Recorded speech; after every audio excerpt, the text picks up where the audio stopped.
Hola compañeros, yo les voy a exponer una presentación de un caso clínico para la clase de análisis de casos clínicos. Mi tema es un santoma central mandibular. Bien, para empezar con el abordaje del tema, debemos saber qué es un santoma. Y estas son lesiones benignas de tejido blando, las cuales con frecuencia se presentan posterior a un trauma o a una fricción, apareciendo comúnmente sobre en superficies de la piel, tejido celular subcutáneo y tendones. Cabe recalcar que no es el único lugar donde pueden aparecer, pero es uno de los lugares más comunes. La palabra xantoma se deriva del griego xanthos, que significa amarillo, y está relacionada con el metabolismo alterado de los lípidos y la posterior acumulación del pigmento amarillo en la piel y otros órganos. La formación de estos ocurre de manera más frecuente en pacientes de los cuales tienen enfermedades endocrinas y metabólicas. Bien, y el primero que habló de las células sánticas es el doctor Herseny, donde fue el primero en descubrir 7 lesiones mandibulares caracterizadas por estas mismas células, las cuales también son conocidas como células espumosas. Bien, y dentro del origen de los santomas tenemos a la patogénesis. Al no ser algo de lo que se tenga tan vasto conocimiento, hay 3 teorías de las cuales se dice que es el origen. Y vamos a tocarlas aquí. La teoría uno dice que es debido a la fuga de lípidos de los vasos sanguíneos. Esto después de un trauma local o una hemorragia, lo cual hace que los macrófagos acumulen un líquido, para ser específico, lípidos dentro de ellos, lo que hace que se formen células que histológicamente se conocen como células espumosas, así como la formación extracelular de cristales de colesterol dentro de los espacios subyacentes a ellas. En la segunda teoría dice que son una lesión que se forma de manera secundaria a un proceso patológico ya preexistente, el cual puede ser desde una displasia fibrosa, un quiste óseo aneurismático, una cavidad ósea idiopática, un tumor de células gigantes o un tumor pardo del hiperparatiroidismo. Bien, y la tercera y última teoría dice que sugiere que las células sánticas provienen de la transformación de células mesenquimales indiferenciadas, por lo cual se cree que está condicionado por la presencia de factores lipotróficos, los cuales están presentes en la sangre y esto se da principalmente en pacientes que tienen condiciones autoinmunes ya preexistentes, o sea, pacientes inmunocomprometidos. Y bien, dentro de las características que podemos resaltar está que se ha observado un predominio en la aparición de 2 a 1 en el sexo masculino, lo que significa que los varones tienen doble predilección a poder padecer de ellos. Y se manifiestan en su mayoría en lesiones solitarias, o sea, son solitarias que ocurren con mayor frecuencia en las manos y los huesos planos, que son los lugares más frecuentes, pero no los únicos. Y hablando del tamaño, la literatura dice que tiene un tamaño variable de 1 a 4 centímetros en promedio, pero cabe recalcar que el promedio es una sumatoria, entonces puede haber más chicos o más grandes. Y también otra característica es la pérdida del patrón trabeculado normal dentro de la cavidad medular. Y también que presenta expansión de corticales, observándose un proceso osteolítico. Esto asemeja a un proceso maligno, porque cabe recalcar que el xantoma es un proceso benigno. Dentro de la histopatología, vamos a encontrar células histiocíticas, macrófagos con contenido lipídico, células espumosas en un citoplasma granular. También ocasionalmente vamos a encontrar células gigantes. Estas células son multinucleadas y están en el estroma del tejido conectivo fibroso. Y también vamos a encontrar por último cristales de colesterol dentro de la lesión. Y ya abarcando lo que es el caso clínico, tenemos que un santoma central mandibular Y ya entrando de lleno en nuestra ficha de identificación, tenemos un paciente femenino de 35 años de edad con antecedentes de extracción en los terceros molares y ortodoncia. Esta fue remitida a un cirujano maxilofacial por un médico. Al ser un caso largo, bastante amplio, debemos de hablar un poquito acerca del contexto y de las circunstancias que hicieron llegar a nuestra paciente a todo esto. Bien, la paciente inició en el mes de junio del año 2012, cuando al bostezar refirió un dolor intenso en la región de la ATM, esto del lado derecho, por lo que acudió con su odontólogo particular, el cual realizó una extracción de terceros molares donde no tuvo complicación alguna. Ya después, en agosto del mismo año, inicia un tratamiento de ortodoncia, esto debido al dolor crónico que sufría en el ATM. Ya después concluyó con dicho tratamiento de manera exitosa en el año 2015. En este mismo año, siguió refiriendo que tenía sintomatología dolorosa aguda en el ATM, igual de predominio del lado derecho, por lo que decide acudir al facultativo nuevamente, quien le indica un tratamiento a base de antiinflamatorios. Y ahora, en agosto del mismo año 2015, continúa con la evolución desfavorable. Y aquí es donde decide acudir a un médico homeópata, ya no con el odontólogo, quien le solicita un estudio de imagen y por hallazgos radiológicos pues observa una lesión en el cuerpo y rama de la mandíbula, esto del lado derecho, donde la paciente refería de su dolor.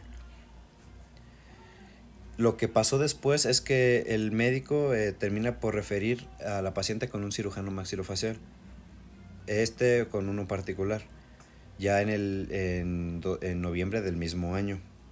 Realizó una biopsia incisional y al no tener un diagnóstico concluyente por el reporte histopatológico, decide referirla a la Seguridad Social. Y es aquí donde se inicia el protocolo correspondiente, pero ahora en el Colegio Mexicano de Cirugía Bucal y Maxilofacial. Bien, dentro de las características imagenológicas de nuestro caso, se observa una lesión osteolítica expansiva con infiltración en la totalidad del cuerpo, rama, cóndilo y apófisis coronoides del lado derecho. Una lesión heterogénea con bordes mal delimitados y con un efecto de volumen en la región afectada. Como podemos observar, tenemos una lesión que abarca el cuerpo y la rama de la mandíbula, el cóndilo y la apófisis coronoides. Esto es lo que se puede observar en la ortopantomografía. Ya después en la tomografía axial computarizada podemos observar en las 3 dimensiones y podemos ver que la lesión realmente es más grande. Si aquí solo se ven 2 dimensiones, aquí podemos verlo de una manera más amplia y se puede ver la real extensión que tiene. Bien, retomando, se detectó la presencia de un comportamiento y características clínicas inespecíficas en el cuerpo y la rama de la mandíbula del lado derecho. Y como tratamiento inicial se decidió realizar una biopsia quirúrgica, ya que los reportes histológicos previos no eran lo suficientemente concluyentes para poder determinar el origen de dicha lesión. Y finalmente, pues al no obtener un resultado histopatológico, se determina que la lesión corresponde a un xantoma central mandibular. Bien, dentro de nuestro tratamiento, pues se optó por un tratamiento quirúrgico radical, debido a que se tomaron en cuenta características como el gran tamaño y el grado de expansión de los tejidos óseos adyacentes. Y se observaron hasta el momento que los resultados serían favorables. Posteriormente, una vez realizado el procedimiento quirúrgico, se haría la reconstrucción inmediata a través de la colocación de una placa de reconstrucción con un aditamento condilar. Bien, y en nuestro procedimiento tal cual, pues el cual fue una vía de abordaje submandibular de resección en bloque. Como podemos observar, una resección en bloque de la mandíbula, la cual se tuvo que extraer, y aquí podemos observarla desde la cara lingual. Como les había comentado, posteriormente al acto quirúrgico, a la exéresis de la lesión, Se procedió con la reconstrucción inmediata, con la colocación de una placa de reconstrucción con un aditamento condilar, lo cual se ve en esta zona.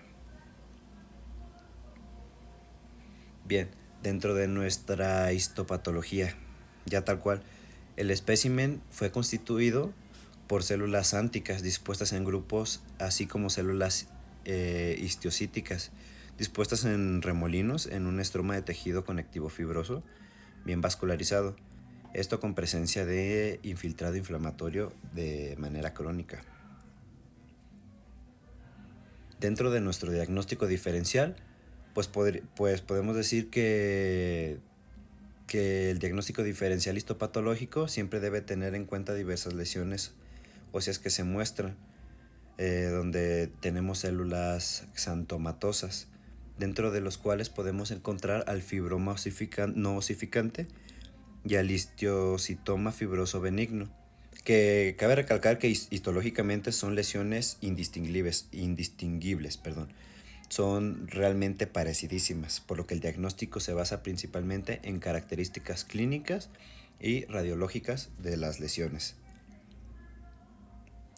Bien, después de la exéresis y de la reconstrucción, se le realizaron controles postoperatorios que consistieron en 6, 12 y 24 meses de revisión, observando la adecuada tonicidad muscular facial, sin evidencia alguna de parestesia clínicamente, y de manera intraoral se aprecian tejidos blandos con adecuada forma, superficie, coloración y tejidos blandos en zonas del proceso alveolar residual mandibular del lado derecho, que fue el afectado. Ya después se procedió con una prótesis maxilofacial mandibular, que como podemos ver, aquí está. Obviamente en las radiografías pues vemos cómo quedó, pero no se ve. En la discusión de nuestro tema, una vez realizado el diagnóstico histopatológico del xantoma intraóseo, se debe establecer un protocolo de estudio completo, que incluye biometría hemática completa, química sanguínea, perfil completo de lípidos, amilasa y la determinación de hemoglobina glicada, para descartar enfermedades metabólicas y o endocrinas. Cabe recalcar que hace rato veíamos una de las etiologías, una de las coincidencias entre pacientes que presentaban el xantoma, y la cual era que presentaban enfermedades metabólicas y endocrinas subyacentes. Si no ha sido diagnosticado con alguna de este tipo de enfermedades, deben de hacerse los estudios correspondientes, ya que hay alto índice de coincidencia. Y de acuerdo con la literatura actual, los xantomas centrales de los maxilares no asociados con alteraciones endocrinas o metabólicas son lesiones óseas benignas extremadamente raras, muy raras.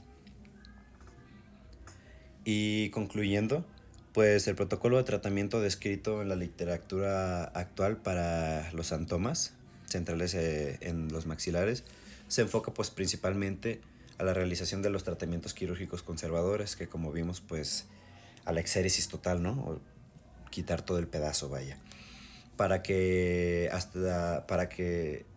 no tengamos reincidencias, que hasta el momento no existen reportes de recidiva en estos tipos de tratamiento. Y me gustaría rescatar como esto que saqué de mi artículo principalmente consultado, perdón. Y dice así: con este reporte de casos se pretende motivar a los diversos autores a publicar sus experiencias quirúrgicas de tratamiento con respecto a este tipo de lesiones que hasta el momento son extremadamente raras en los huesos maxilares.